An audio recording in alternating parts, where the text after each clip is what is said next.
The worst day of my life, Kamshajeni Guna Ratnam describes the terror she witnessed on Friday on Utoya Island, where Norway's Labour Party was holding a summer youth camp. The 23-year-old activist explains on her blog how she escaped the gunman. She knew he was disguised as a policeman and so no longer knew who to trust.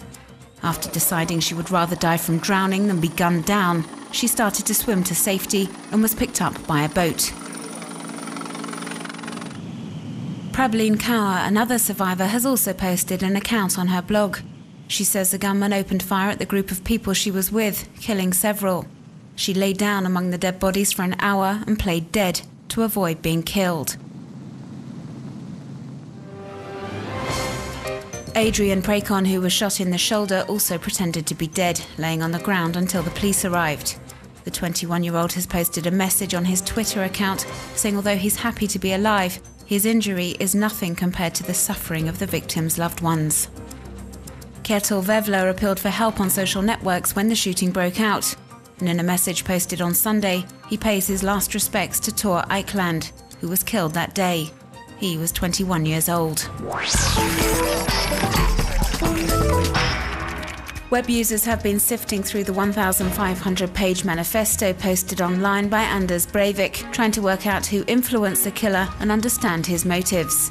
The suspect in last Friday's twin attacks in Norway appears to have plagiarized sections of the manifesto written by Ted Kaczynski, also known as the Unabomber. He's changed particular words like leftism, for example, and replaced it with multiculturalism. And although Anders Breivik does not cite this ecological militant who killed around 20 people in the 80s and 90s, he does make a number of references to various American anti-Muslim bloggers.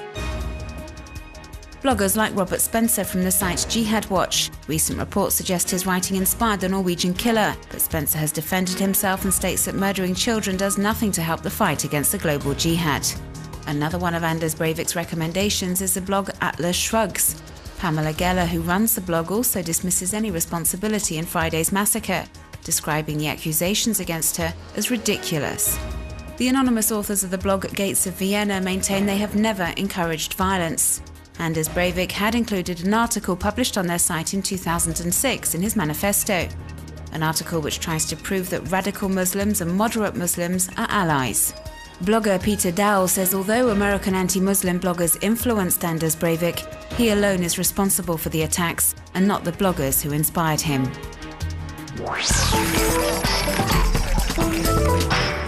The computer graphics on this site illustrate the colossal scale of American debt by visualizing it and piling up $100 bills.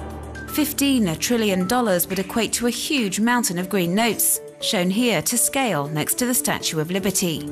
Because with Democrats and Republicans still to reach an agreement over raising the legal debt limit, US debt is likely to rise to $15 trillion over the next few months.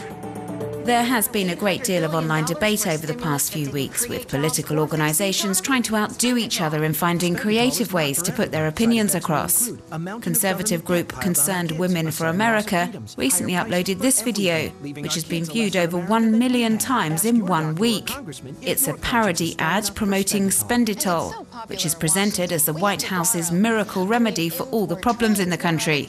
But it has certain side effects, like a mountain of government debt to leave to future generations. For them to deal with.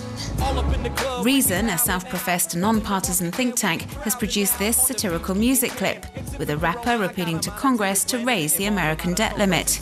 The song is full of irony and denounces the lifestyle of the politicians who are seeking to increase public spending.